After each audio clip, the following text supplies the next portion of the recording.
Hey everyone, welcome to Givers and Gamers, Learn to Play Dungeons and Dragons, benefiting the Ronald McDonald House Charities of the Bluegrass.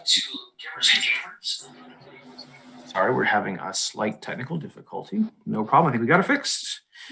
Today, we're going to learn to play Dungeons and Dragons on a platform which is Roll20. It's an online platform that lets you play from anywhere in the world, even during a global pandemic, which, just coincidentally, we're going through right now. So it's kind of cool. First up, we're going to introduce our players, starting with Bethany. She's going to tell us about herself, her character today, and her favorite game. Hi, I'm Bethany. I'm 23, and today I'm going to be playing Sora Tiamanthalish, who's a Dragonborn bard. And my favorite game has probably got to be probably Pokemon Crystal.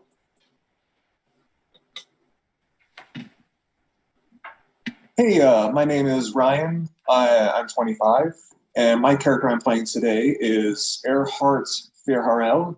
And I believe my favorite game, honestly, has to be Ratchet and Clank, PS2.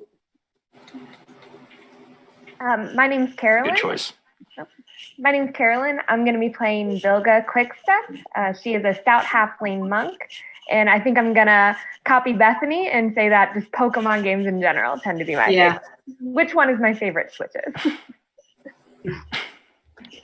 Hi, I'm Ryan, 36. Today I am going to be playing Tordek Ironheart, a dwarven fighter.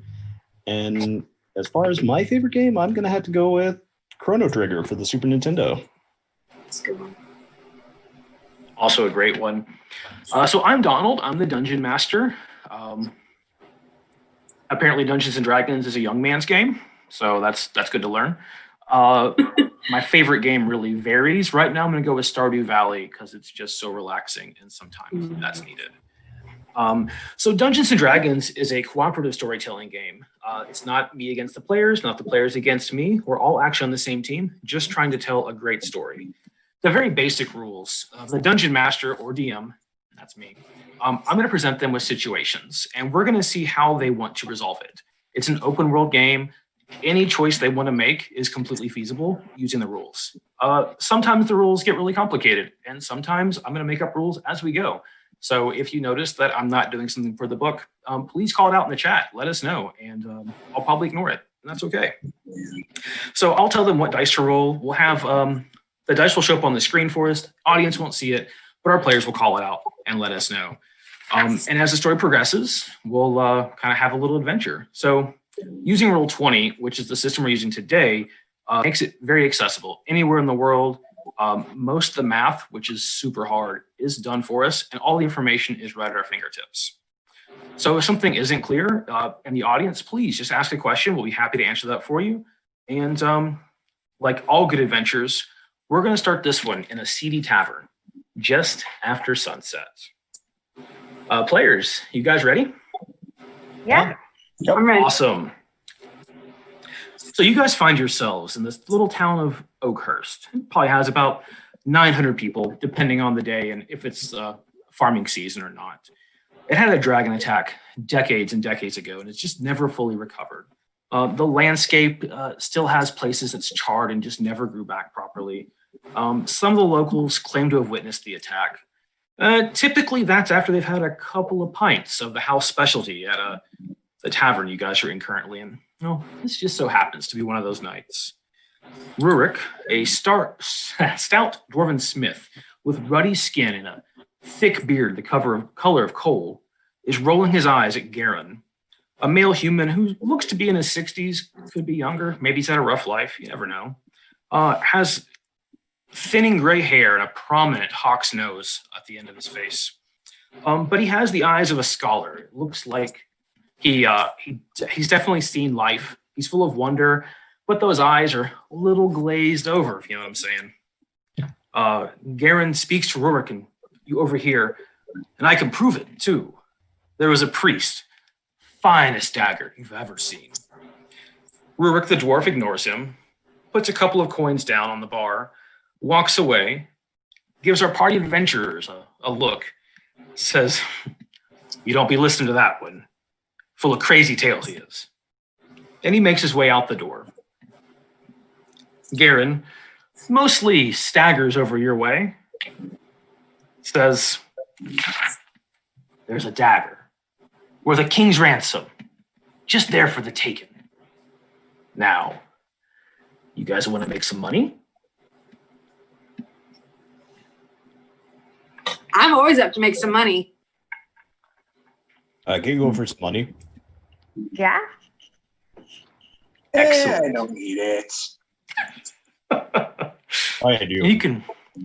You can smell the sweet aroma of a couple of drinks you might have had here at this lovely establishment.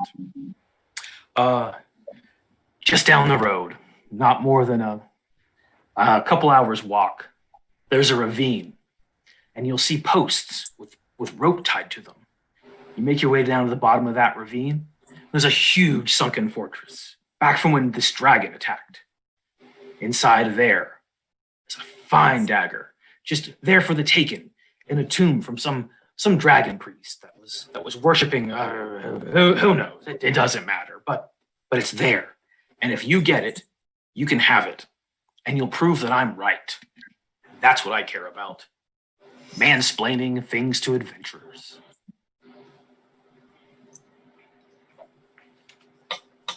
I'm always up for uncovering a good story. You're gonna Okay. drag me along the ways anyway, so might as well. Awesome. It's still dark at night. It's probably best to wait till the morning to make your way. But it's a lovely little tavern full of song and dance and anything that makes your heart happy. So the next morning, you leave, head east of the town on the old road, and after a couple hours walk, just like old Garen said, you see a narrow ravine. And next to this ravine are several broken pillars that are jutting from the earth where it widens. Two of the pillars are large and stand very straight, but a couple of them are askew and leaning over the sloped earth. Some are just completely broken, and it looks like few have maybe fallen to the bottom of this ravine, which from this point in the relatively early morning sun, you can't even see the bottom of it. Across the ravine, you do see a few of the pillars kind of in the same situation. And on one of the leaning pillars is a sturdy knotted rope tied to one of the pillars, leading down into the depths below. Thoughts?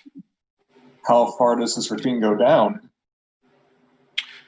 From here, you can't get a great judgment, but when you look down, there's a little landing, maybe 50 feet or so, and the rope has a couple of feet extra that's cooled at the bottom.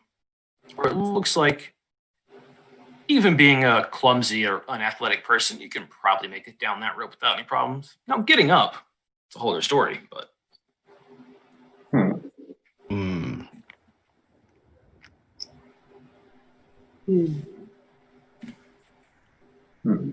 So who wants to go first? I volunteer our party's gnome. I think you guys have a halfling and a dwarf. Oh. There is no mercy here today. Well, regardless, I believe our lightest party member should go first. Guessing that is probably me as the halfling. Very likely it is you. Okay. Well, let's give it a go. Down the rope you go. Revealing. I think we should have this screen up now. A sandy ledge overlooks a subterranean gulf of darkness to the west. The ledges that you landed on is wide but rough. There's sand, rocky debris, and several bones of small animals that cover it. In front of you, you see a rough-hewn stairwell that zigs and zags down the side of the ledge, descending into darkness. And only what horrors are down there can you possibly imagine.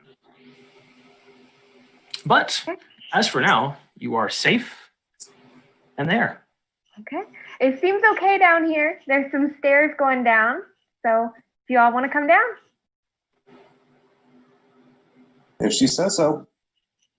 All right, Yeah. Earhart Only open down up the for room. me. And our party bravely descends. And as soon as you guys get settled, you hear a squeak, squeak, squeak, squeak. And out of a pile of bones bursts 2 hungry giant rats who seem to think of you guys as their next meal. So one of a GM's or DM's favorite sayings in D&D, roll for initiative. Oh no. So those of you that have never played D&D before, initiative is what we do to determine who goes in what order for combat or other situations. So today with our players, we are all set. We'll go with an excellent roll of 19. The giant rats are a little bit better, going at 20. So the first giant rat. Oh, Ryan, just want to pass along that you got a donation that says "Good luck, friend." Ryan E. I mean, Okay. You're both good friends, though, so I'm sure you both deserve it. This first giant rat, man, he loves dwarf, and he is going to try to take a big old bite out of this dwarf that just came down. It's like his lucky day. All right, so he rolls a 19 total. So basically, in Dungeons and Dragons, players have an armor class, which is how hard they are to hit.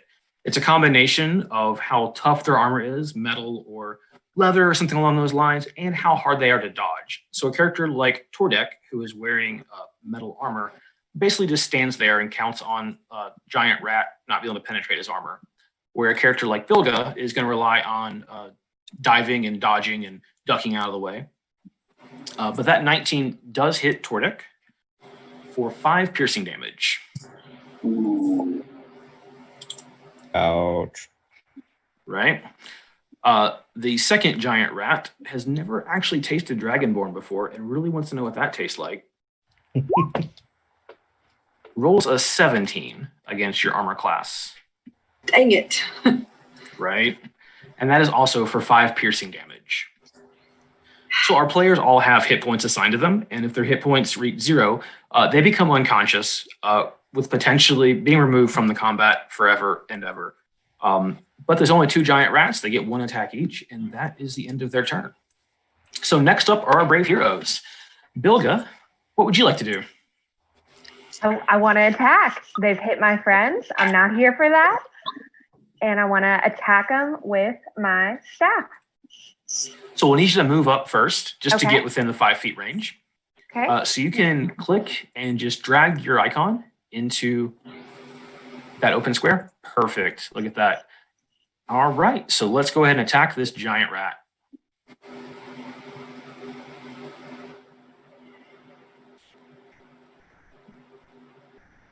Is there, so I have the one-handed attack and the two-handed attack. Is there a reason to do one versus the other? A 2-handed attack would, you'd have the staff with both hands, and you're going to do a little bit more damage, have a slightly better chance at hitting. At this point at level 1, if you don't have a weapon in your other hand, you probably want to hit 2-handed. Okay. But it's kind of however you see your character doing it. I think Bilga would use both hands. She's mad. I think so. Okay. Oh, all right. So Bilga gets a 12, which actually does hit the giant rat. All right. So go ahead and roll your damage. Okay. Wow. Serious damage there. A full 7. That giant rat, she just pulls that staff back, smack right in the head, knocking that rat right out. Bonk. Right in the head. Thank you. Awesome job. Okay, Bilga. And so usually you get to move and do an action your turn. Some characters get bonus actions. That's usually a higher level thing, and we're starting out level 1. So Bilga, that's going to end your turn. Okay. Earhart, you are up next. No, this is just an insight. 1 second. I'll go ahead and move down here next to the other side of the fire pit. and shoot an eldritch blast at the one rat remaining. Sounds awesome. I rolled everything added together is a 20. Awesome. Well, a 20 definitely hits this giant rat. Go ahead and roll some damage. I rolled 8 force damage. All right. So his force just tears the rat apart, sending it shriveling back into its hole, never to bother you guys again. Congratulations, D&D newbies. You've had your first encounter and passed it with flying colors. I want to give Erhard a high five because that was awesome. You just blasted a rat to death. I raised my hand up ready for the high five. Nice. Okay, so at this point, some of our heroes have lost some health, and they might want to try to gain it back. That's going to be up to you guys. What you can do is take a short rest. Per the rule book, that's usually like sitting around a campfire doing mostly nothing for an hour or so. Usually we'll just say it's like 20 minutes because we're not going to actually wait 20 minutes because that would be really boring. So do you guys want to go ahead and rest right now, the two of you that have taken damage? Or you can press on. I think I'm okay. What about Tordek? I think I'm good. Okay. Zora, how are you looking? Yeah, you guys are looking good. Tell you what, since these are newbies, and I think players need a little extra help today, if we can get a $20 donation in the next 3 minutes, we will go ahead and not make them rest, but they will be healed to full. And we can keep that going throughout the episode just to make sure that this is the easiest game for them going so far, because we want everyone to enjoy D&D and not get destroyed by giant rats. We also want that for you in real life, but can't control one of them. If I see another rat. You'll know. Oh, yeah. They won't know what's coming for them. All right. So we're going to go ahead and continue towards this pit of darkness. So as you guys make your ways down the stairs, there's landings every couple of feet. The first one at 20, and then it goes to 40, and then it goes to 60. You just continue to descend deeper and deeper into the earth in this ravine. And as you're descending, you notice a fortress that seems to just emerge from the darkness. It's a subterranean citadel.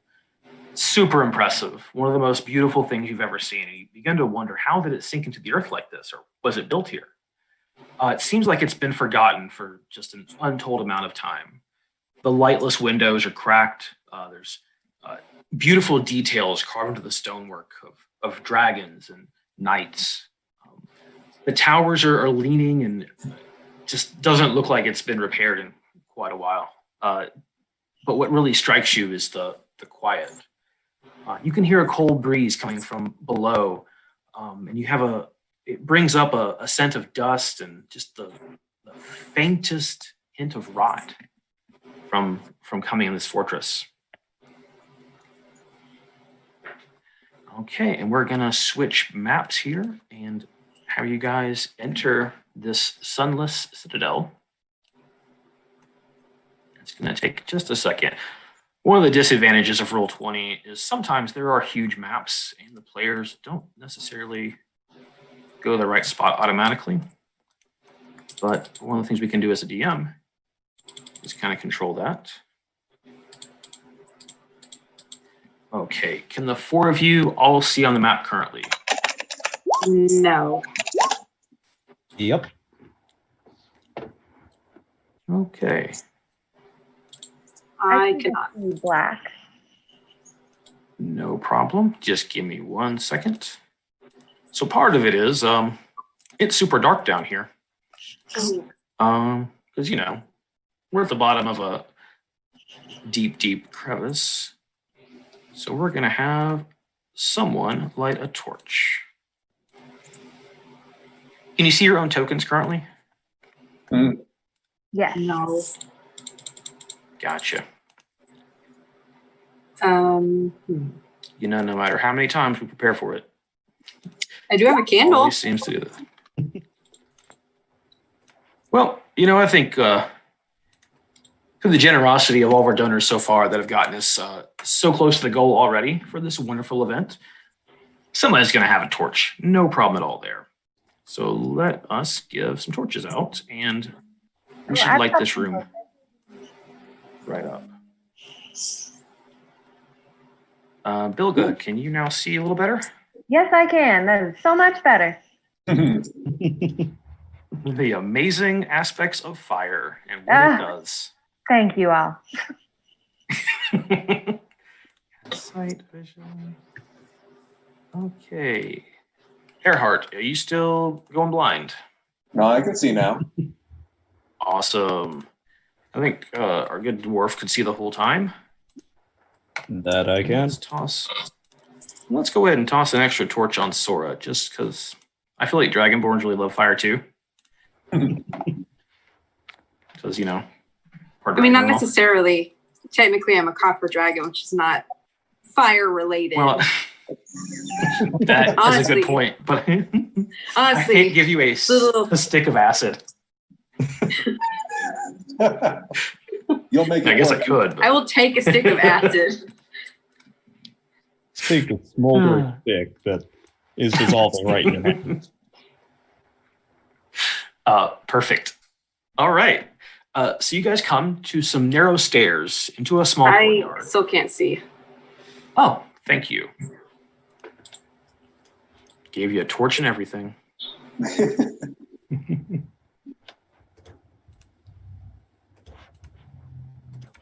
Let me move this again.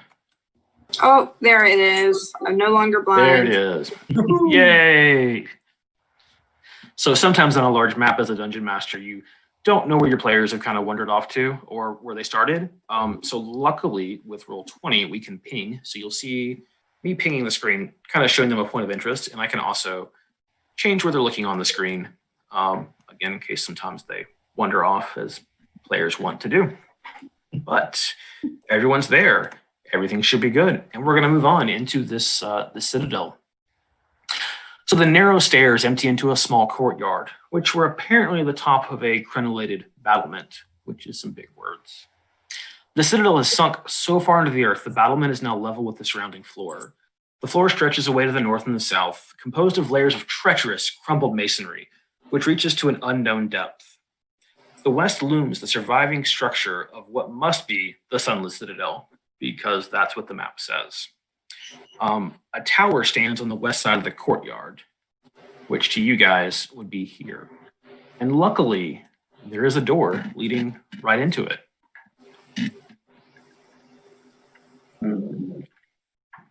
What do you guys want to do? I think someone should check that door for traps just in case. These old places never usually have anything good about them.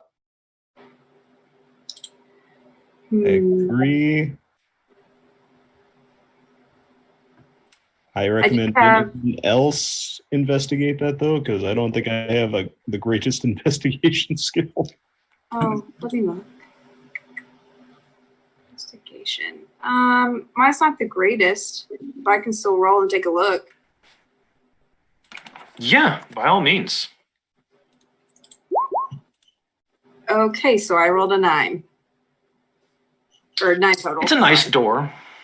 No, totally good. So you kind of approach the door to investigate it, thinking in your head that you kind of know what a trap looks like. And as you approach the door, you're kind of never seen a trap door, so you're not quite sure what you're looking for. But you give it a cursory glance and look it over and decide, this is probably not trapped. Hey guys, it's probably not a trap. I don't think trapdoors really look like this. I mean, you sound really confident, so. I think we should open the door then. I have read many stories of trapdoors, and this doesn't look like any of the trapdoors described to me. All right. Opening the door. You guys ready? Yes. Door is open. Oh. Oh no. Oh no. Well, the good news is the door's not trapped. Bad news is Right. So inside this the shell of a tower, it's a circular area cobbled with cracked granite, with sprawled bodies of 4 goblins who goblins look they were probably killed in combat. One of the corpses has his back against the western wall with a spear still inside of it. There's 3 doors leading from the area, and there just so happens to be 3 skeletons who are kind of notice you as you open the door, clitter and clack, and look like they're ready to rumble. So once again, let's roll for initiative. Oh. I really hope I do better this time. Oh. Oh, dang it. Oh my. All right. So far with initiative, we've got Tordik at 16, Earhart at 20, Sora at 10. The skeletons are also at 10. And Bilga is at 5. Yeah. Think didn't use the macro at the top, but that's no problem. We can get Yeah, I don't see that anymore on mine. Are you clicking on your token? No. It's probably unrelated. There it is. Got it. All good. That's the beauty of learning. Let me get 1 second to add a turn for you. Set you at 5.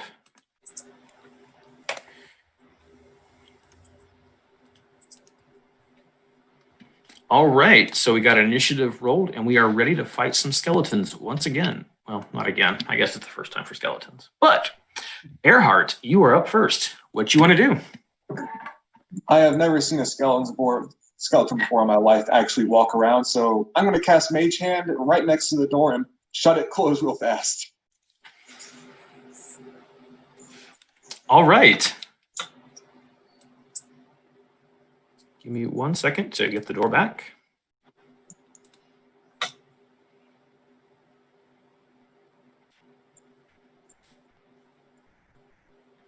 You're always doing something I don't expect, Ryan. I'll say, guys, are you sure we need to do this? Yes. I want to know the story. I want to prove that drunk guy right. I need to know. I have songs to write. It's said that I'm more terrified about a dragon-born bard than I am of skeletons. Yeah. Right. So Earhart uses his innate magical abilities to summon a small hand, which shoot out from him, grabs the doorknob, and pulls the door shut immediately. And then decides to argue about whether or not he is up for a life of adventure, which is a valid question. Tordik, my friend, you are up next. All right, then. Well, I see it this way. We know where we came from, so I think we have to move forward, so I think we're just going to have to bust some skeleton heads here. So I am going to move to the door and reopen that bad boy. All right. And you can do that as part of a movement. I think a normal person can open a door and walk at the same time. So we're not just going to have that as part of your movement. Let's have to go back and delete it again. And once again, the door is open.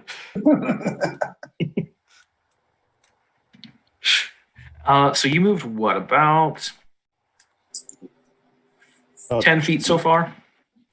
Okay. So you can move another 5 feet if you want to, or you can hang out there. Completely up to you. I will hang out here for now. All right.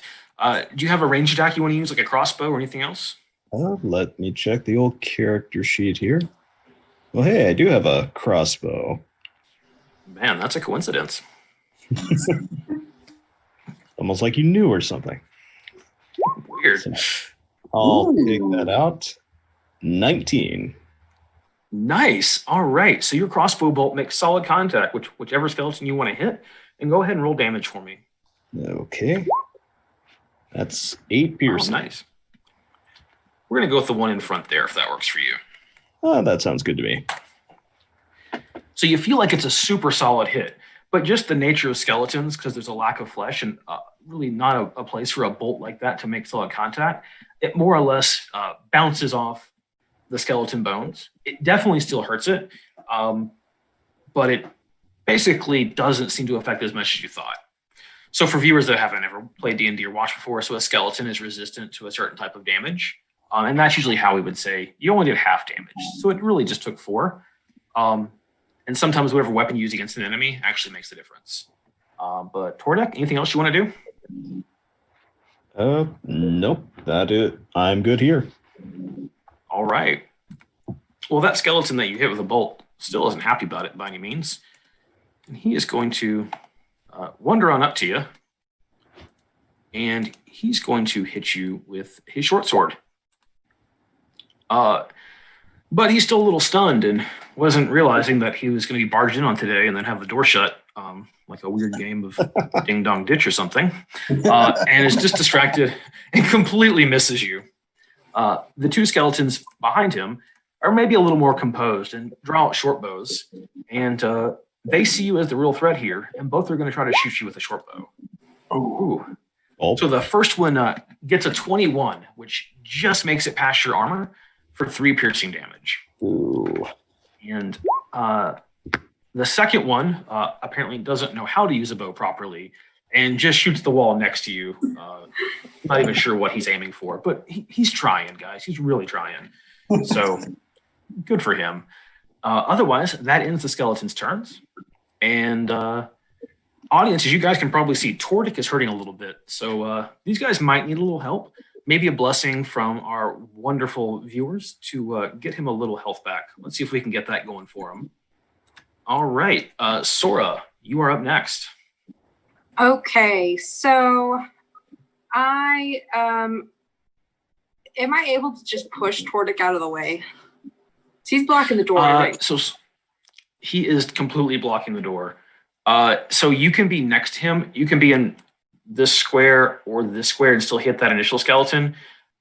You could move through him, but it would be difficult terrain, so it'd count as 10 feet instead of 5 feet. Because for our viewers, everyone has a certain speed, and every grid that you can see on the map, it represents 5 feet. That way it makes it really easy on us. But you can't move through an opponent like that. Right. So let's get a little background music, shall we?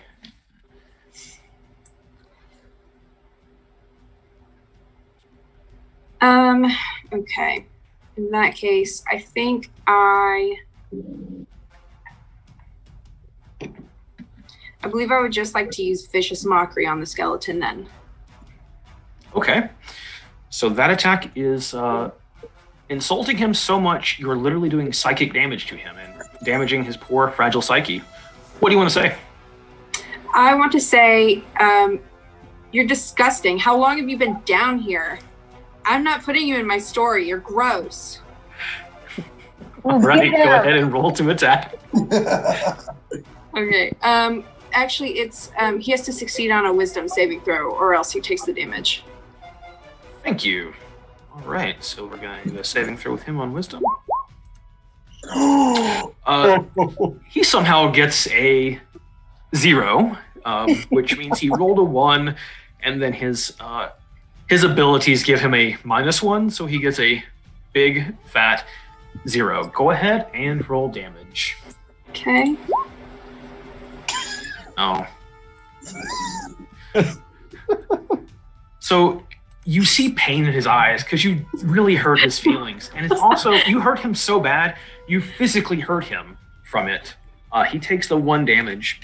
And I believe from here on out, his next attack is at disadvantage, which is an amazing ability for you to have. So we're going to give him a little snail. And that little snail is the next time he makes an attack, he has disadvantage, which means he rolls 2 die, and he takes the lower of the 2 rolls. And with his rolling, that's going to be somehow even more negative. So that's awesome. All right, Sora, anything else? I'm just going to move right here. Gotcha. Okay. Bilga, you're up next. Okay.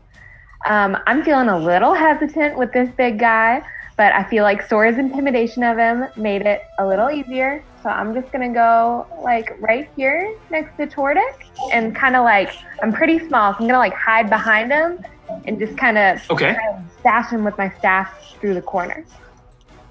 Awesome. Let's roll and do it. 6. Oh no. So when it's in red like that, that means you rolled a natural 1. Oh no. which is no good. No. So you kind of try to poke at him, just a little timid, and you don't have the distance. You fall just short. You don't even make contact with him. And he looks at you and kind of a sassy laugh at you, realizing that someone else rolled a 1. He feels a little better about himself. Next time, I got you though. Earhart, you are up next. All right, seeing how much this poor soul in front of us is having an issue. Sorry, Tordak, I'm talking about you. I am going to cast my cantrip, Eldritch Blast, because cantrips you can cast infinitely. Exactly. So I'll go ahead and hit that unlucky skeleton in front of him. And I roll a 22. Awesome. A 22 will definitely hit him. Go ahead and roll your damage.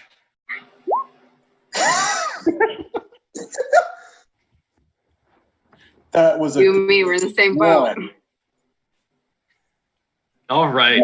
Another one. We actually just got a $5 donation to help the skeletons, guys. What? We're calling this fight too easy. So, I don't know what to tell you. They don't need help.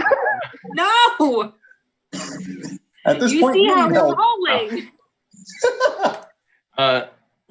So your blast just clips him in the shoulder, like a gentle tap on the shoulder is the equivalent of what you just did to him, but it still hurt him, and it just proves that words can hurt just as much as forceful spells. So I hope we've all learned a lesson here today. Anything else for you, Earhart? I am actually going to move one step closer. Gotcha. Perfect. All right, Tordic, go ahead and show them what a dwarf can do. Well, I think I did. I made bad choices, so. I'm actually going to attack the skeleton that's next to me with my battle axe, two-handed. All right. And that's a 6 from that's a natural 1. Guys, do we need new dice? Really glad we donated for the skeletons, guys. Good stuff. Keep donating for the skeletons, I guess. The dwarven tradition of bad choices continues. All right, so you make what you think is a really good swing, and you just miss. You're just too short. You can't go for the head, which you thought about doing, and you're kind of like ET. You got little legs. You're short. So yeah, that's just a miss. So that $5 donation for the skeletons is really gonna help. Do you want to move or do anything else? Are you pretty happy where you're at? Well, I'm a little beat up, so I think I would like to move back. Okay. Now, if you do move out of his area of reach, he gets to attack you for free, even if it's just 5 feet. So just take that. Typically, to completely get away from someone, you have to use an action to disengage. But really, what are the chances that they all hit you again? I mean, pretty good. I don't know how we've been rolling so far. I mean, yeah, they're going to kill us. Yeah. Well, your $5 donation helps families, but also apparently helps the undead. I think I am going to try to disengage just because I'd rather take an attack from the one I'm sure, very smart. Than the 3 that are coming up in the turn. All right, so he is going to take a swing at you and get a 13. So it's pretty solid contact. Luckily, your armor deflects it, doing no damage to you whatsoever. So go ahead and move wherever you'd like. Okay, I'm just going to move over here, and that'll be my turn. Awesome. All right. The skeletons are up next. Normally I'd probably give them advantage for a $5 donation, but I really don't want to see these players wipe on their second encounter on a learn to play. But I really appreciate the audience looking to help out the undead and the evil armies. So this first one's gonna walk on up, and so he does pass in front of Bilga, but you can still hit him, so you don't get the extra attack like he would. And he's gonna go after Mr. Eldritch Blast Earhart with his short sword. And the string of natural ones continues as completely swings over. I'd like to petition roll 20 for some new dice today, but all in deaf ears. The other skeletons, they're already kind of feeling what's the point, but they're going to give this a shot too. They are inspired by the $5 donated to help families. They're going to step up, and we're going to shoot one arrow at Bilga. Oh, that one does hit. Ooh, for 8 piercing damage, almost knocking Bilga out. She is down to 2 hit points. I would ask our wonderful audience to maybe reconsider donating to help skeletons when this party probably needs it. The other skeleton is going to go ahead and shoot at Earhart as well. He gets a 9, so that just flies over Earhart's head, doing no damage and hurting no one. And Sora, you're up next. Okay. The first thing that I want to do is I want to use Healing Word, which is a bonus action. And I'd like to use it on Bilga. So it's 1d4 plus my spellcasting ability modifier. And I think, yep, I'm able to just cast it. So the audience is telling us that Ryan needs new dice. I don't know which Ryan they're talking to, but they are correct. That definitely is a thing. No matter what, they're both right. Both right. The answer is all right. Yes. Hey, there we go. That is a great roll. And Bilga gets 6 hit points back. We are no longer on death's door. Sora, you're a lovely soul. Thank you. Okay, so that was your bonus action, Sora. What do you want to do next? Right. The next thing I'd like to do is I would like to, I'm going to move up to the skeleton. I'd like to attack with my rapier. Cool. So the situation we're in now is we have characters on both sides of it. So when characters do that, you have an opponent flanked, which is super smart strategically. And now you have advantage on this next roll whenever you attack. So go ahead and roll this attack with advantage. Okay. Ooh, so you guys can't see at home, but she rolled a 15 and an 18. In that case, we take the higher roll, and she has an 18, which is definitely going to hit the skeleton.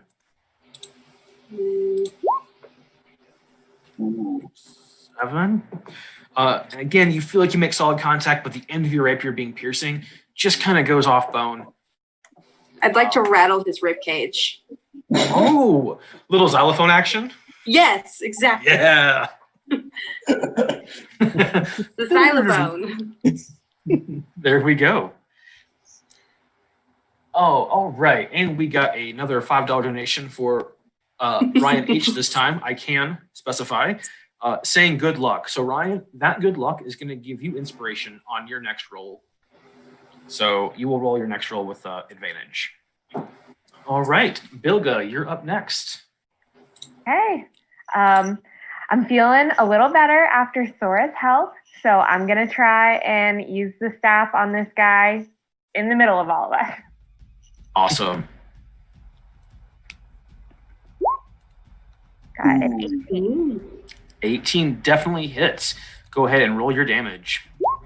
And a 10. Ooh, a 10. So this being not piercing damage smashes against the skeleton, and you just send it into little shards of bone and pieces of really wonderful things as it is no longer a skeleton in front of you. You guys have taken one down. Ha! 2 more to go. Xylophone. Your new xylophone is there. So Bilga, you have attacked, but you can still move if you want to, or you can stay where you're at. Up to you. I think I'm going to stay where I'm at. Good decision. All right. Earhart the Brave, you're up next. And don't forget, you have advantage thanks to a donation. Oh, thank you. Well, given the fact that I just saw a skeleton splatter in front of me, I think I got some bones all over my clothes. I'm going to freak out, and in that freak out, I'm going to cast Eldritch Blast just randomly one in front of me.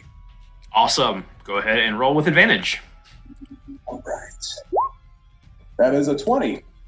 That is definitely going to hit. Go ahead and roll some damage. For 10 damage. Nice. Thank you for whoever did that. So this time, your Eldritch Blast full force knocks that skeleton back a couple of feet as he's surprised to see a raw display of power coming from you. He looks very hurt. He's probably just missing a whole arm now, just bits of bone kind of behind him as you start to take him down rather quickly. And I'm going to move back saying, no. All right, you're good moving. Got another $5 donation towards all the players to help restore the balance, as they say. So for that $5, every player gets back 5 hit points. Not a full heal. Thank you. Just to heal you guys and keep you guys going. Oh, the divine intervention's amazing. Isn't it? Aren't our donors just wonderful? Somebody loves us. Thank you, donor in the sky. Someone out there hates us. Those skeletons are still coming after us. Yeah, the skeletons. That's who hates it. All right. Tordek, you are up next. All right. I am actually going to move in front of this skeleton. Because I kind of learned my lesson with crossbows not working against skeletons that well. And I'm going to attack it with my battle axe two-handed. And that's a 9. Well, you tried. That's what matters. You just whiff right by him. Basically, since his blast just shot a whole arm off of the skeleton, you thought maybe I'll go for that arm again. And sometimes dwarves, they don't think the whole thing through. And you swung where his arm was and don't seem to hit him, but he's a little scared of you now, so you got that. You moved. Action. You good now? Or anything else? I really think that's about all I can do. All right. It's time for donation-backed skeletons to go. And we're going to take a swing with a short sword at the one that's been hit a couple times at Tordic.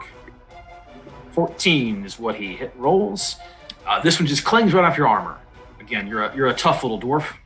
And the other skeleton decides he's going to step out of the way and try to shoot you with his short bow. Ooh. Gets a 20. So he just finds a crease in your armor, which is 19 for 8 piercing damage. I'm bad at this.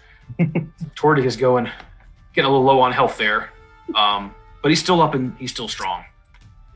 Sora, you are up next. Okay.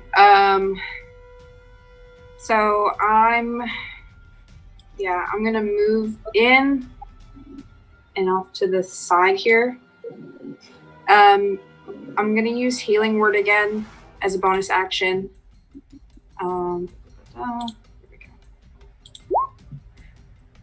Okay, so I rolled up 4. And then... Is that the Tordic?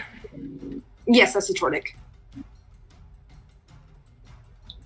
Thank and you. Then... Looking a little rough, buddy. And then I'm going to use Vicious Mockery on the skeleton that is right in front of me. So he's got to make another wisdom saving throw. Awesome. Our audience would like you to know that they also have popcorn now, so at least we're entertaining. He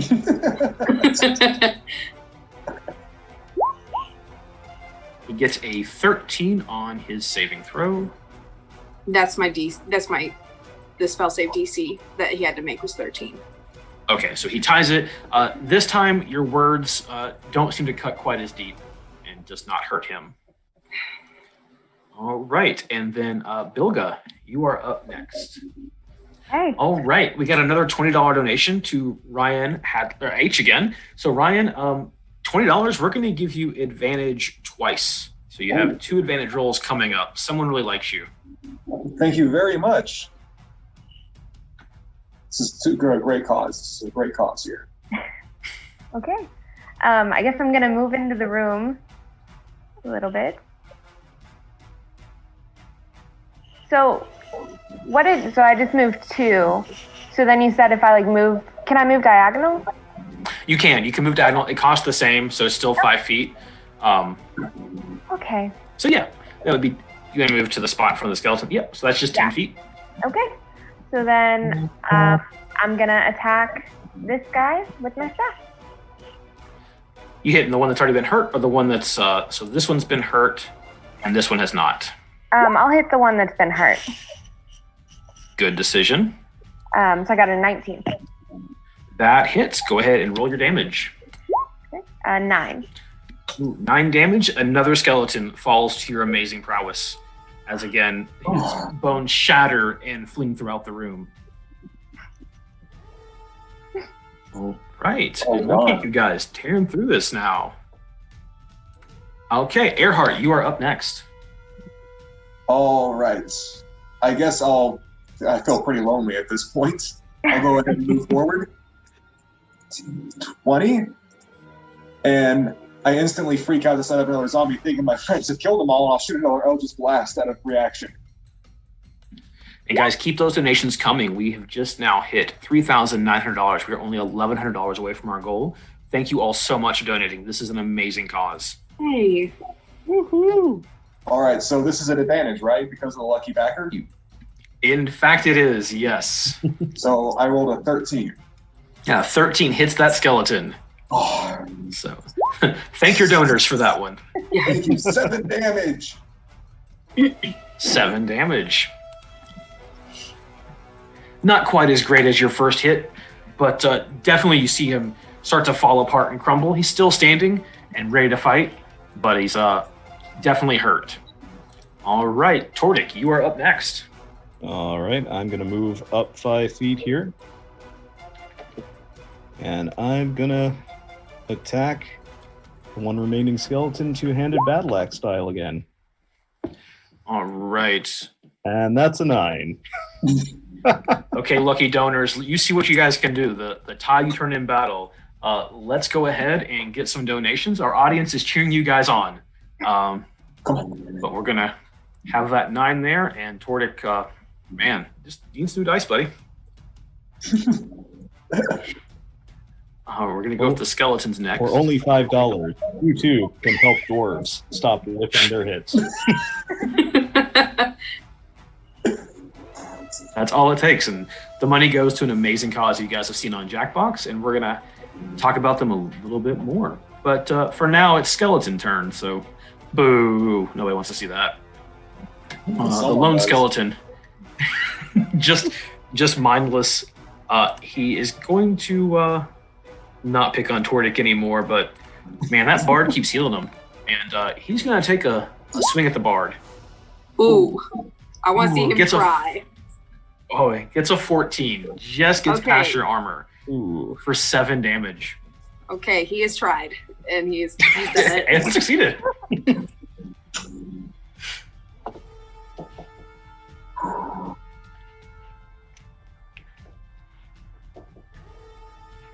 Okay, and he isn't particularly fond of the situation he's in, but doesn't really have anywhere else to go. So, Sora, you're up for your revenge. Yeah, I'm gonna use Vicious Mockery again. Alrighty. He will go ahead and make his save. And Ryan, that donation was from your mother. Want to see you succeed, which is so generous. Thank you. See, mothers are always out there to help us. Oh, and well, the Parade of Ones is back, and he does not make his saving throw. Yes, right. I'm going to tell him that you're so dusty, I wouldn't use you for a xylophone, and I'm not going to write you into my story either. Oh. Oh. No! I want to win! Once again, your words do in fact hurt. Not as bad as a forceful blast or a battle axe or a staff, but they hurt. And he will have disadvantage on his next roll against you guys, if it comes to that. Well, I feel better about myself, so that's what matters. That is what matters. All right, Bilga, you are up next. Okay. I'm gonna use my staff. And I say to him, you silly, dusty, not xylophone. We're done with you. Yeah. And I got an 11. Oh, 11 does not hit. Well. So your attempt at making him a xylophone failed as you just make it between some of his rib cages and don't make the solid contact you were hoping for.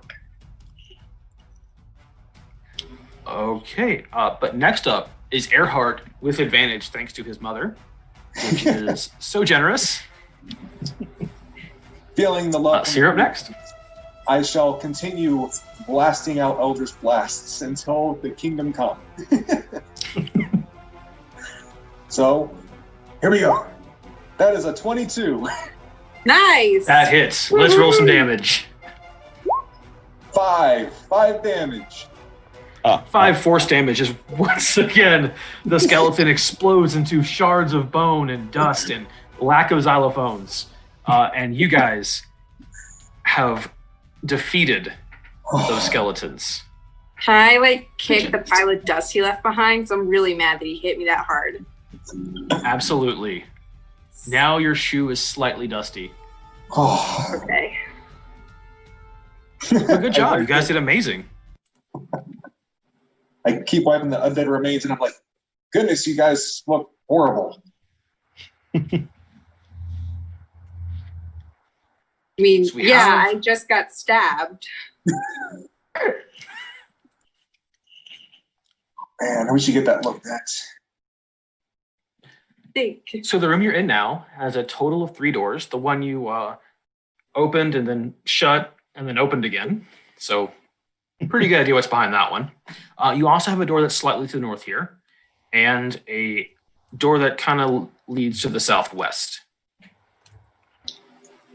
All right. Are we want to do a quick short rest, given the fact that I would like to do a short rest with 2 HP left. That sounds like that might be a good idea. Might need a All little right. sit down. So when you do your short rest in Dungeons and Dragons, on your character sheet, which I can't show you currently, but you guys at home can imagine, because that's what most of this game is using your imagination. There is a section that says hit dice, and every character has a certain number. It's going to be the same as your level. And when you guys click on that, it's going to roll that for you and add in some bonuses, typically depending on how your constitution is, and you get that many hit points back. Now, as always, if we get more donations for these guys as they explore this deadly dungeon full of skeletons and other unknown, we'll give them a full heal as well. But for now, you guys go ahead and roll your short rest and get some hit points back. hey, that's pretty good.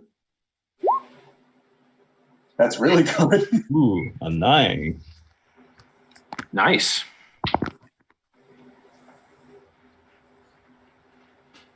Do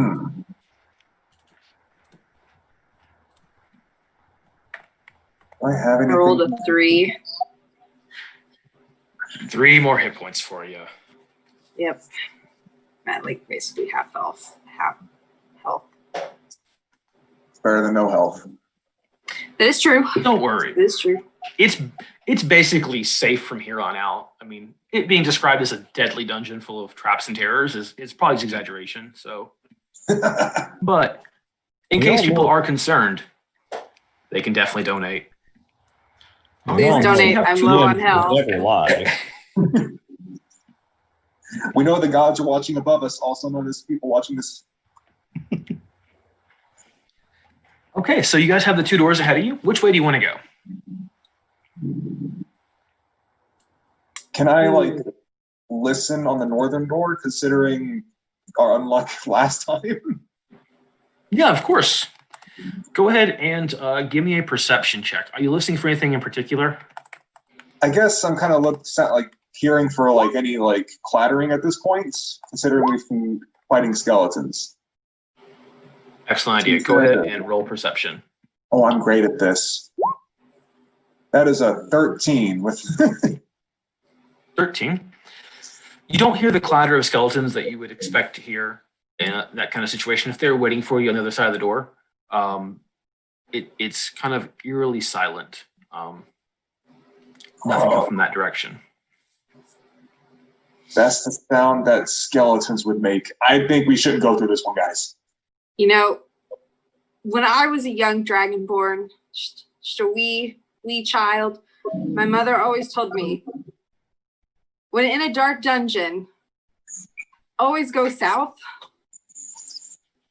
She never told me why. I miss her. Your mother is so wise. She was wise. So wise. Where is she Something now? just tells me we need to go south. She was eaten by giant rats, which is why I hate them so much. That's why I was so happy that Earhart literally blew up a rat to death because rats killed my mother. But my mother always told me to go south, so I would like to go south. And in honor of my mother's memory, can we please go south? I mean, yeah, I don't think we can argue with that. Who am I to argue with the wisdom of a dead mother? You're going to drag me along anyway, so I might as well.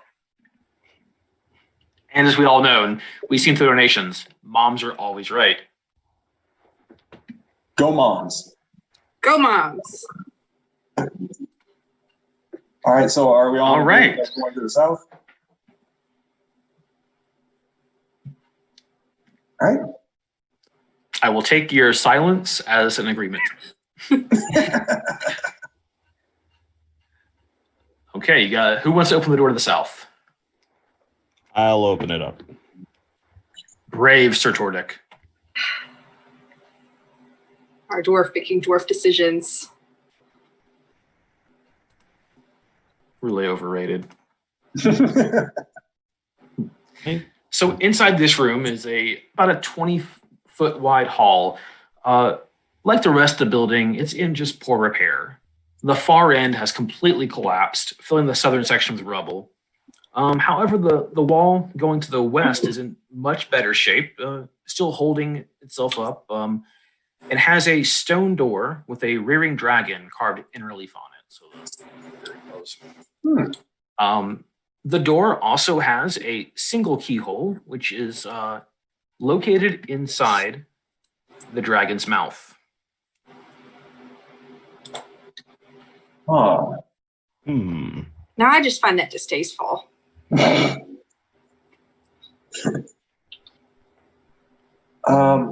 Is there anything else in this room that could be of worth? I'm seeing a lot of rubble, if I'm not mistaken.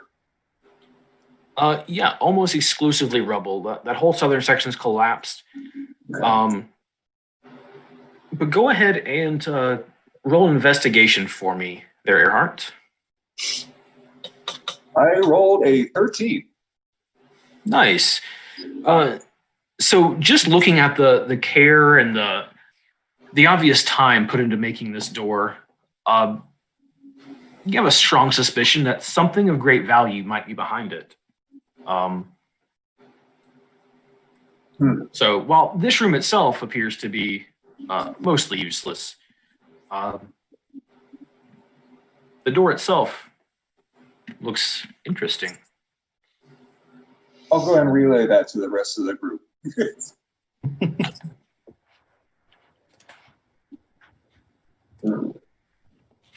Okay, how do you guys want to approach this? So, is the door locked? Do you want to give it a shot? Try open it? Yeah, I want to try and open it. Okay. So you kind of mess with the handle, and the door is locked. Dang it. Joy. Well, I used to be a pickpocket in a past life. I don't do that anymore. Is there any way I could try and use some of those skills to open it, to pick the lock? There actually is. That is a great question. So luckily, with your previous life of being a pickpocket, you picked up a thing or two on how to use lock picks and the like. So if you look on your character sheet, on the left-hand side, below where it says passive wisdom perception, it says thieves tools. Mm-hmm. If you click on that, it's going to have a prompt come up for you asking for an ability. Go ahead and use dexterity as you try to go through and pick this lock. Okay. Oh no! Ooh. Yeah, it was pretty good. So So Bilga rolled a natural 20, got a 25 total as she confidently walks up to this lock, pulls out her thieves' tools, begins to fiddle with the intricacies of the lock, and realizing that perhaps this lock was maybe a bit too tough for her, but never count out a halfling. And she hears the wondrous click as the lock is disengaged, and the door automatically slides open, revealing the next room. I just have to, open the door for you guys. Well done. Sweet.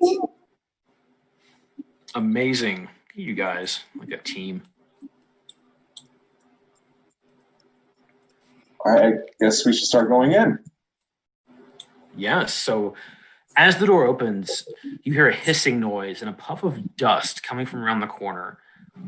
It indicates to you this next room has been sealed for ages. No one's been able to pick that lock probably as long as this citadel has been covered. So you're kind of getting into unexplored territory.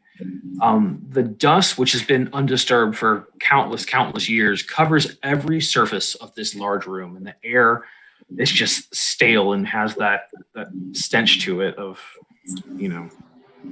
stillness. There's 3 alcoves along the north wall, 1 on the south wall. Each of those alcove has a dust-covered stone pedestal with a crystalline globe about the size of your fist. Well, a normal fist, not a halfling fist, but I digress. And the ones in the north are all cracked and dark, but the globe in the south casts a soft blue light off of it, and you hear some faint tinkling noises coming from it. Let's see. So let me know how you guys want to approach it. Across the room on the far side is another door. This one not as intricate as the one you guys just came through. I think we got a puzzle on our hands, guys. I mean, it's possible. I guess I'll go check the door again, see if it's locked. Okay. So you fiddle the handle. It is not locked. Do you want to open it? Guys, the door's not locked. Should I open this? I would say hold off just in case. Yeah. Okay. Yeah, I'm gonna wait. Sure.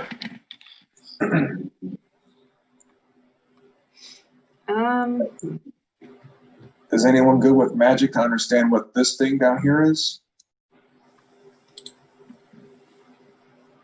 I mean, I'm kind of all out of magic for the day. I mean, other than cantrips. So I can always throw down a 6 beat. Our audience, our players have a limited number of spells, and the way you get those back is typically taking a long rest, which is going to sleep for the night, kind of setting camp and having a relaxing evening around the campfires, telling each other how awesome they are for defeating skeletons and the like.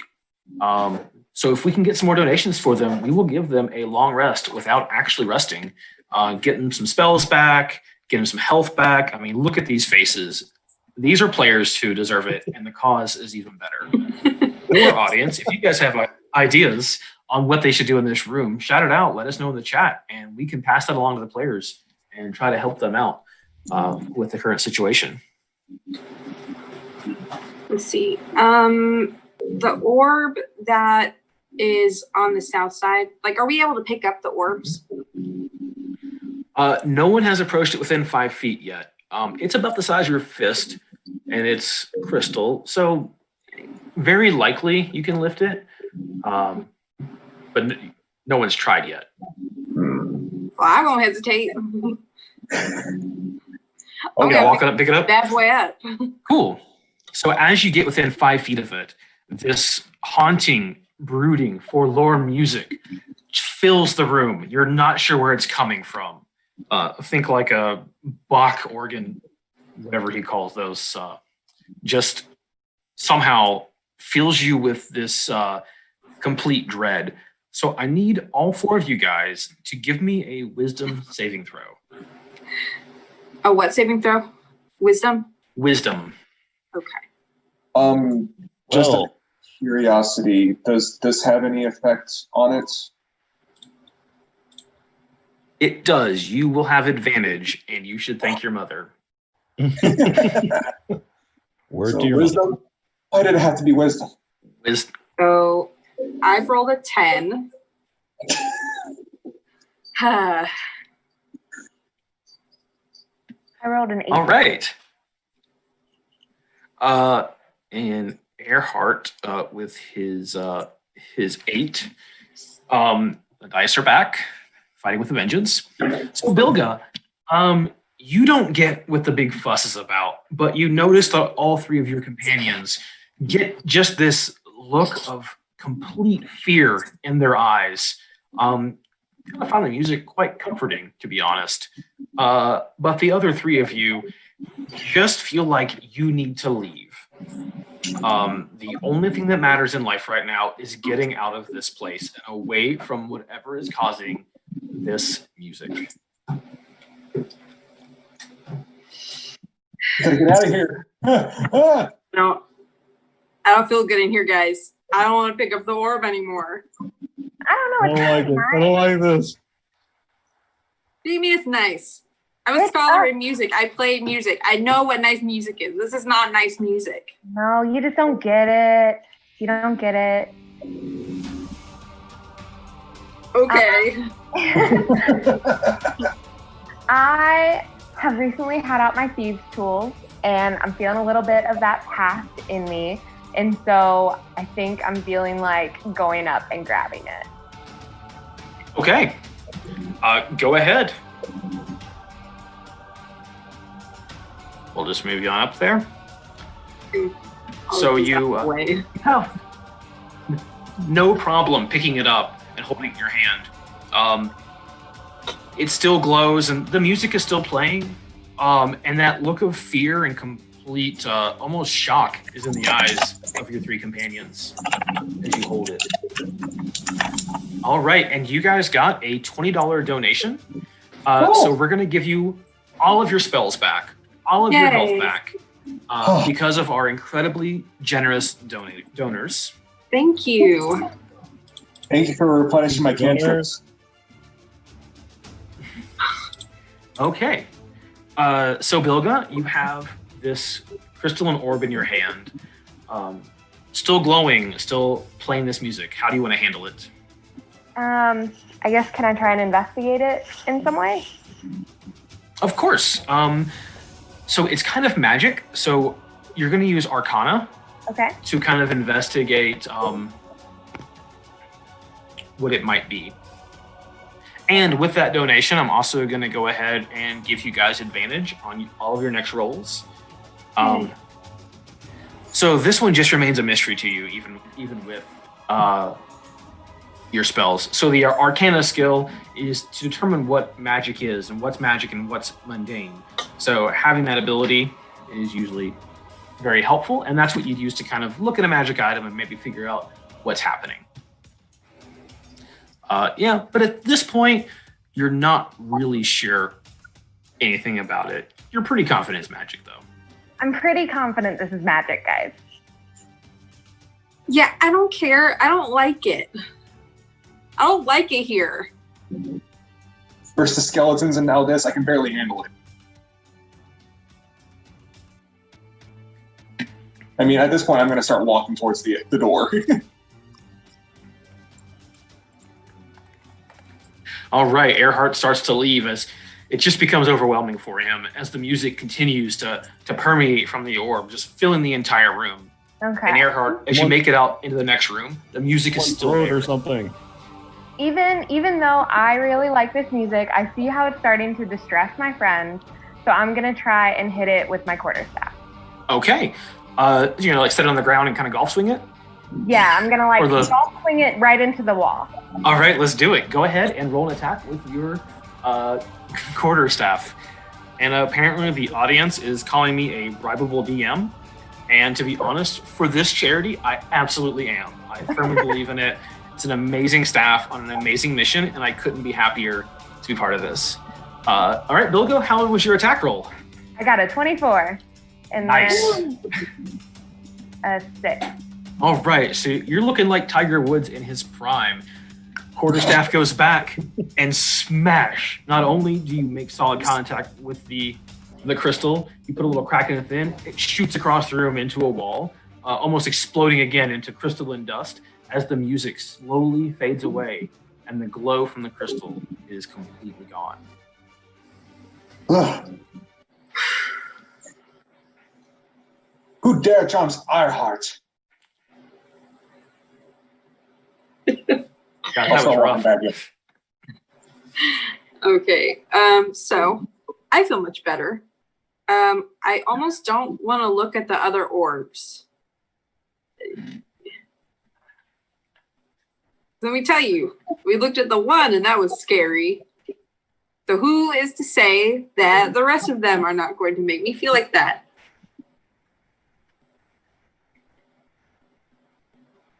I'm with her. How about you, Tordik? Yeah, I don't want to go touching any of those. Okay, so in that case, I volunteer Tordik to go open the door. It's been working great so far. You are just so brave.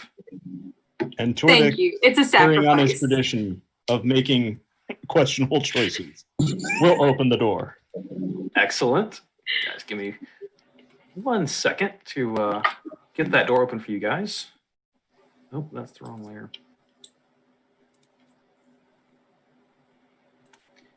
I feel like we've had some really exciting rooms so far. Like lots of fun descriptions, lots of cool mechanics happening in these rooms. And this one is no exception. The air in this room is stale. It's about a 20-foot long corridor, which leads to another closed stone door. Congratulations on finding a hallway. Can I investigate real quick for traps just in case? Because this kind of seems sketchy. We just had a Of trap. course. Go ahead and roll investigate. I rolled I would get advantage technically, so 8. Got your advantage. You're 8. You know, you don't recognize any traps in this room. I think we're good, guys. Do you think? I don't know. I feel like I've read plenty of stories about traps in hallways. I would like to look around as well. Okay. Let's see. Is it investigation or perception? I've been doing investigation because you're really looking instead of just glancing. So there's 2 different skills. There's a perception and investigation. Perception to me is how well you just 20. see. Oh, a 20. So you spend a couple minutes looking at the floor, looking at the cracks in the wall, looking for maybe hidden arrow slits or pressure plates or strings that shouldn't be there. And after a couple minutes of searching, you feel pretty confident this room is just a corridor. Okay. Okay. I think we're good. See, I told you. Okay. Who's the expert here? I mean, if you want an honest assessment, I'm going to go with no one. Open another door. Look at Say that. that. But I'm the story expert. This is definitely Tordek the Brave. Do it. I kick the door open. Yeah. Going Yeah. forceful. So this room opens up a bit more. And dust is just completely in this room, like a layer of dirty gray snow. That's the best description. Ugh. The northern end of the room is rounded. In the chamber stands a 10-foot tall sculpture of a coiled dragon. It's carved from white marble with thick and intricate red veins. Let's go ahead and show you guys a handout, shall we? And notes.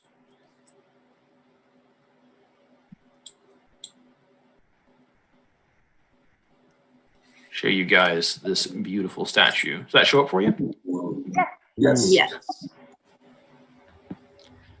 So on a small plaque on the statue reads, "We come at night without being fetched. We disappear by day without being stolen.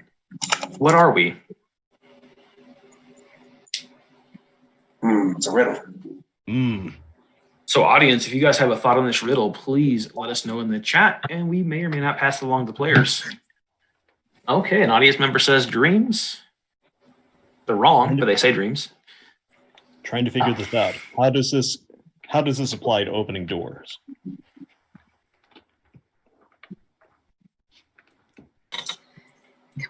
I got it.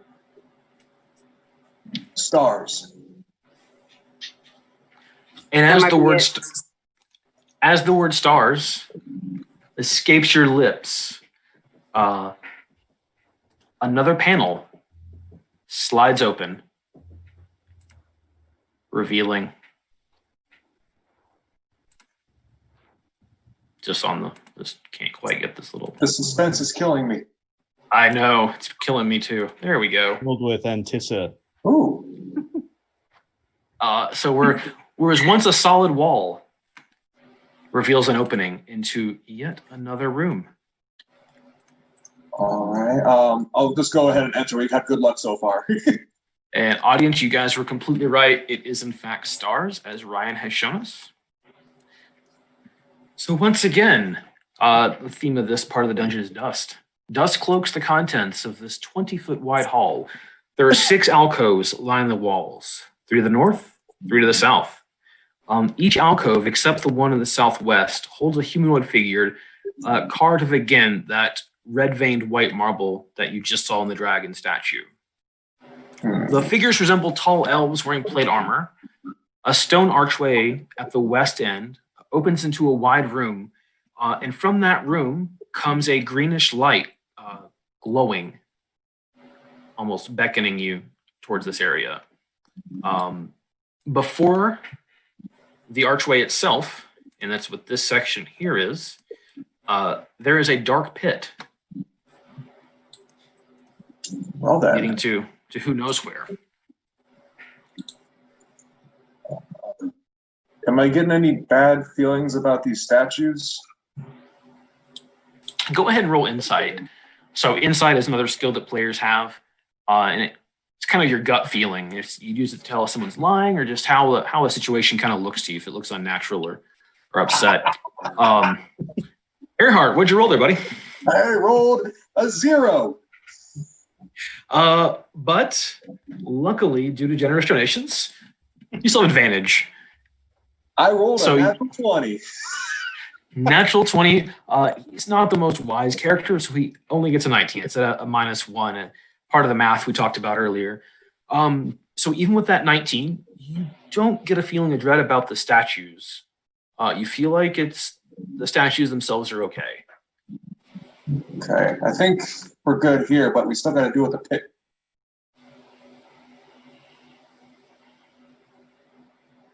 I'd actually like to investigate one of the statues, say maybe this one up in the northeast. Sure. Go ahead and give me an investigation. 18.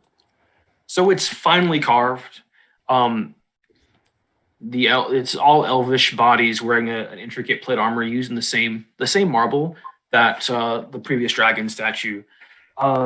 Based on that, it looks like they're purely ornamental, just maybe guarding a place of honor for something or someone. Maybe to scare off people as well. They're likely quite valuable, but getting them out of here would just be completely impractical for the 4 of you. And you said the southwest alcove is the only one that doesn't have a statue in it? Correct. It is empty. Oh, okay. I'd actually like to investigate the empty alcove then. Okay.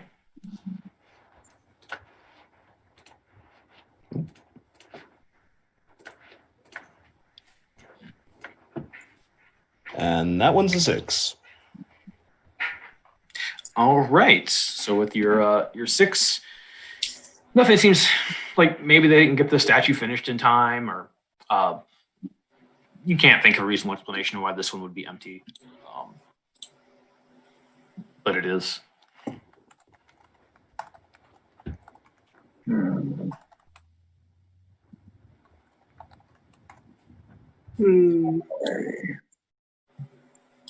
Oh, I'm not getting any bad advice, but we still have this pit with. Who has a torch? I do. You have a torch on a couple of you guys.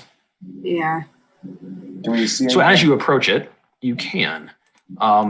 The pit is about 10 feet wide, 10 feet deep, and as with any good pit in a dungeon, it's full of spikes at the bottom of it. So falling in would not be good for you at all. However, the walls of the pit are rough, not worked super well. So if you wanted to try to climb it, you could likely get a good handhold and be able to maybe shimmy your way across if that was of interest to you. Or I'm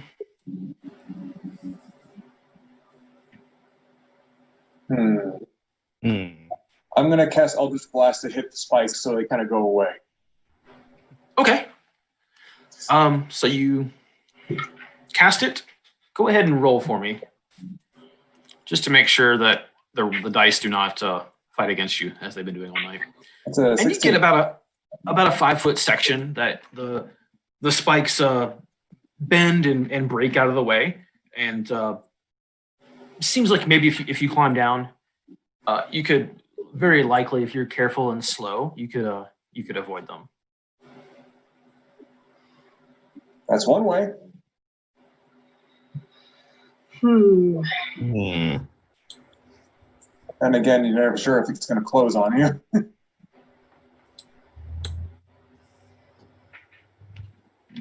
mean, I guess I'll try climbing. Okay. And audience, if you guys have any ideas for how they can get across this spike pit, shout them out in the chat, and we will gladly pass them along to our players. Otherwise, should I make a skill check? Yeah, go ahead and give me athletics. That's kind of your general catch-all for doing long jumps and climbing, and you already said you're going to climb. So because of the rough nature of the walls, and you have some good handholds, I'm going to go and give you advantage on these checks. So go ahead and let's do athletics. Nice. All right, I rolled a 17. Awesome. So your amazing bardic abilities, you're able to kind of shimmy along and make it to the other side. Yeah. It's a pretty easy 10-foot climb, or 10 foot across for you, so no real issues. And I'm going to go ahead and let the rest of your party figure this out, and then we'll describe the next room. The rest of you guys, how do you want to get across? I think I'm going to try the climbing as well. So athletics, you said? Athletics with advantage. 22. Thank goodness for advantage.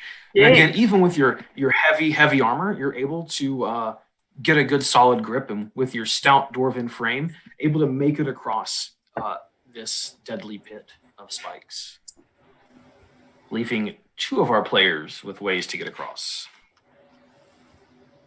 I'll go ahead and climb it too. Alrighty, go ahead and roll athletics, and again with advantage. 13. Even a 13. Not super difficult to make your way across. And Tordic, ever the gentleman, moves out of your way to give you a nice place to land on the other side. And you've made it across the pit, leaving Earhart. I'm going to jump. Okay. So athletics is kind of a catch-all skill, and going to get a running jump and get going? Yeah, I'll get about 10 feet. All right. Go ahead and give me athletics again with advantage. 13. And your audience is saying jump. All right. Big run, big run, big run. Jump to the last possible second, and it feels like you're just going to fall short. And Sora, seeing this, reaches her hand out, grabs you, pulls you in as you all made it across this super challenging and difficult pit. Pip, Doom. Good job, guys. Harder than a Perfect job. stone.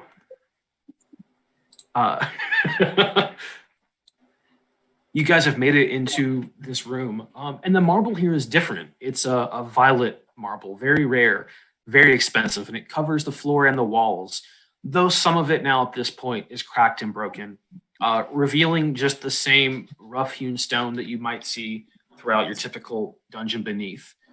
Sconces are on the wall in each corner. One of them holds a torch that burns with a greenish fire that is somehow still burning after all these years. In the middle of the room is a marble sarcophagus, easily 9 feet long, in the very center of the room.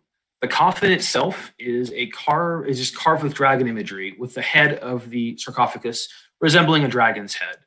On the far side are rusting iron clasps that lock down the lid of the sarcophagus.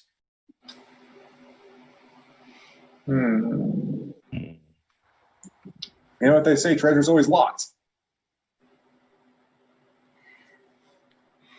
I want to look at the sconce with the light. Okay.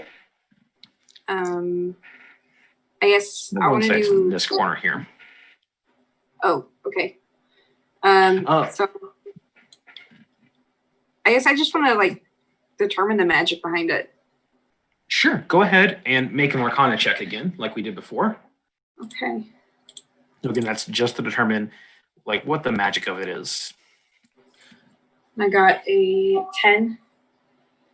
So even with a 10, you've seen this before and you're kind of familiar with it. It's an ever-burning flame, a flame that just doesn't get extinguished through magical means. And they chose green because it seems to go really well with purple, I guess.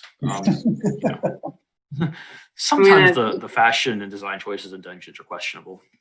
I'm going to very loudly go, I see an ever-burning flame. To make myself seem really smart.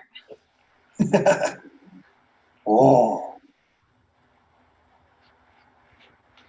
All right. So you guys have figured out the mystery of the torch and now have a sarcophagus in the middle of a room.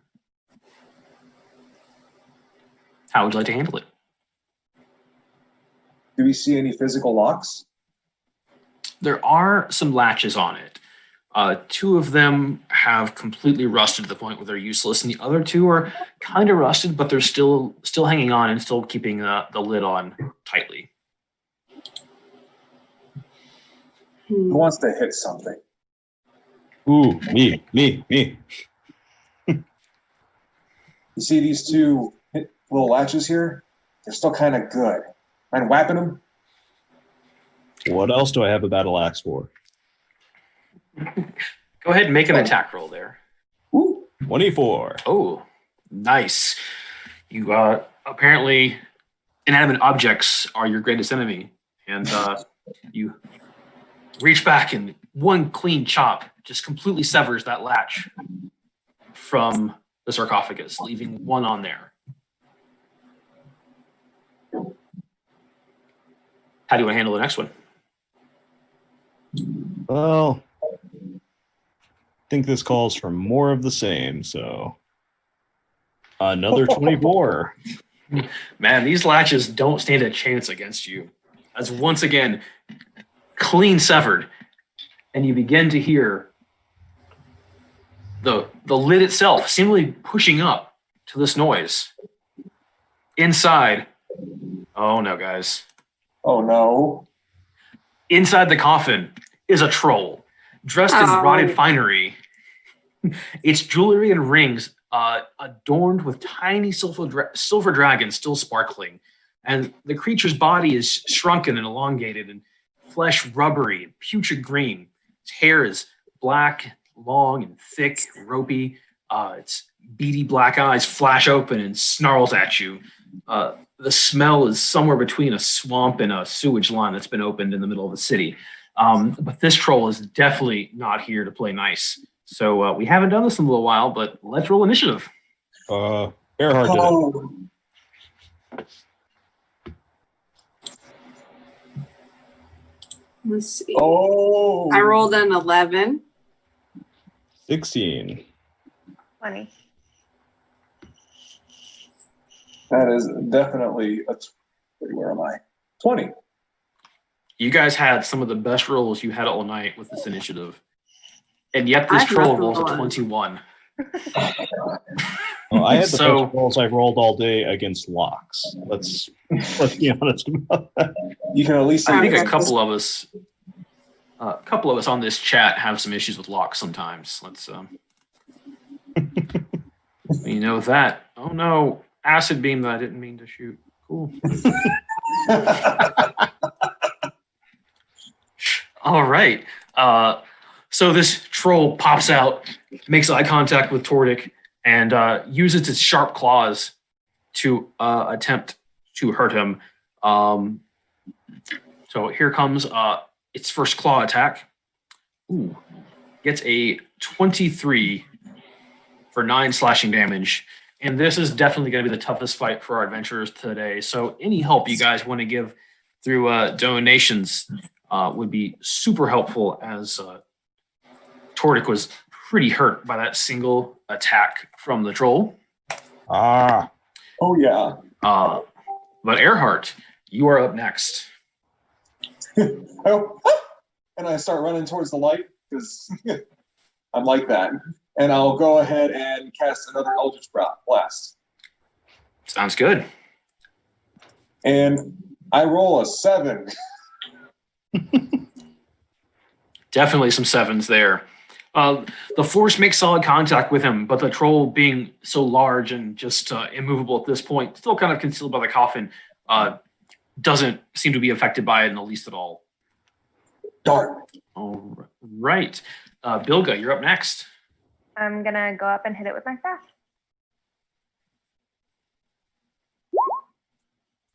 The 10.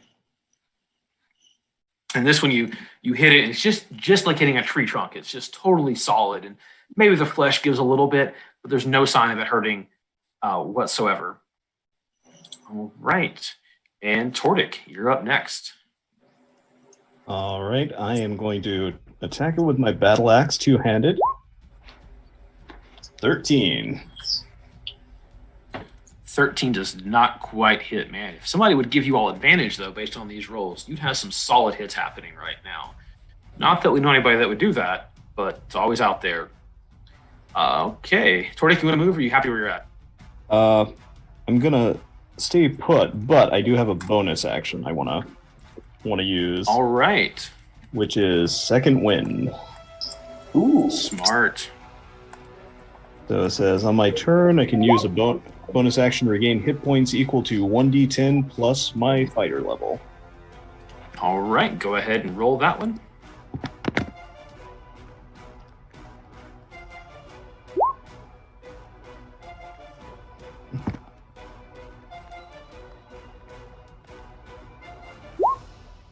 Hey. Nice. N. All right. 10 hit points back to you.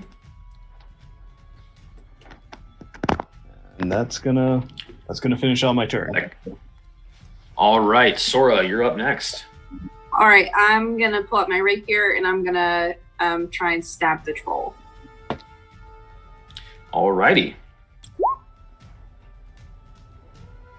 Just And I gonna move you on got a up 20 next to to it. hit. Oh, yeah. Gonna leave you there. You're actually gonna have advantage on that because you guys are flanking it, so you get a 22. Not that it makes a huge difference. You still hit, so go ahead and roll some damage. This for 6. 6 piercing damage. You feel that rapier sink into this gooey, rubbery, gross troll flesh, and it seems to hurt him pretty good as he turns and gives you a kind of a snarl and a snarl and a something else that I'm making up words for now. Cool. Narf. Anything else? No. All right. The troll, awake from its slumber, decided it didn't like being hit by this bard and is going to try to bite you, because nothing like a good troll bite to get somebody's day. Ooh. Ooh. Ooh. Gets a 19, but you take 5 piercing damage as you feel his disgusting troll mouth wrap around your arm as he takes a big old bite, maybe a little flesh with it too, but not too much. And Earhart, you're up next. Oh man, this is not looking good. Question: if I move here, do I technically get advantage with range attacks since I'm across with Bilga? Typically you would not, but because I'm feeling generous today and our donors have been absolutely amazing, we'll go ahead and give it to you because this is all for learning and for fun and to entertain and to help out some wonderful families. All right, then I'm going to go ahead and cast my first level spell, Witch Bolt. Awesome. All right, here we go. That is a 21 to hit. You hit. Go ahead and roll damage. Let's see. 2 lightning damage. All right, that lightning courses over his body and starts to cook his disgusting skin. And the smell, you didn't think it could get worse, but somehow it got worse. Now it's like cooked swamp and sewage line. So that's a amazing discovery you've made. And that has an ongoing effect, right? So we're gonna. Yes, it's concentration up to a minute. Cool. So we got 10 rounds. Every round is about 6 seconds, just kind of for reference. And we have that little marker on the troll just to remind us of that. All right, Bilga, you're up next. Gonna hit it with my staff again. Good plan. 18. That hits. Go ahead and roll damage. 10. Ooh. Nice. This time your contact feels solid and you kind of feel his knee buckle as you hit him and he starts to stagger and the troll is definitely looking hurt now. You guys are finally putting a dent into him. Tordik, you are up next. Going after it with my battle axe again, two-handed. 24. So apparently I'm thinking it's a lock. All right, go ahead and roll damage. Hey. Flashing. There's a Tordik. Nice. All right. As you take that slash right in the head, and there's no doubt that you have taken this former priest, dragon priest, out as it slumps through the sarcophagus, defeated. Good job, guys. Wow. Oh.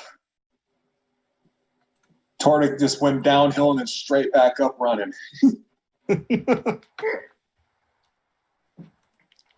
Man, got a little worried for you all. Thought that might have been the end, but some solid rolls came through. So inside the sarcophagus, you see a dagger that appears to be ornate with large rubies and other exotic gemstones, not only on the handle, but some even put into the blade itself, making it probably completely useless to attempt to use in combat or even cutting butter might have some issues, but it's very ornate and very pretty. You also find silver rings, an amulet, a significant amount of silver and gold that was being kept along with this troll, along with some scrolls that upon opening, you realize all have different magic spells on them. All told, quite the haul for first level adventurers, and maybe that crazy old drunk wasn't so crazy after all. Exactly. We proved him right. And I got a story. And this, kids, is why you always should listen to the old drunk guy in the bar. Please don't. Don't.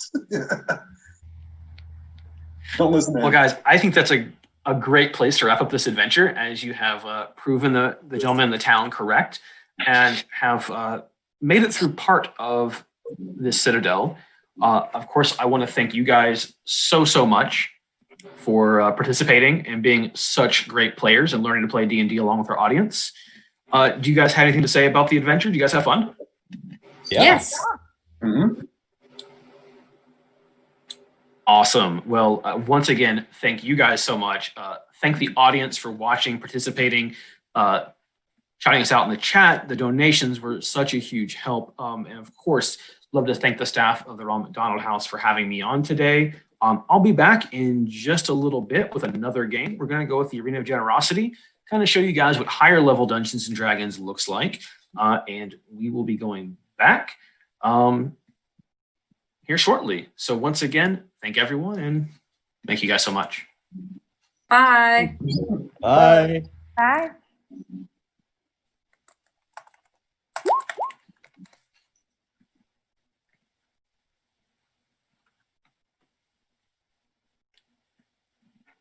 Sure, are we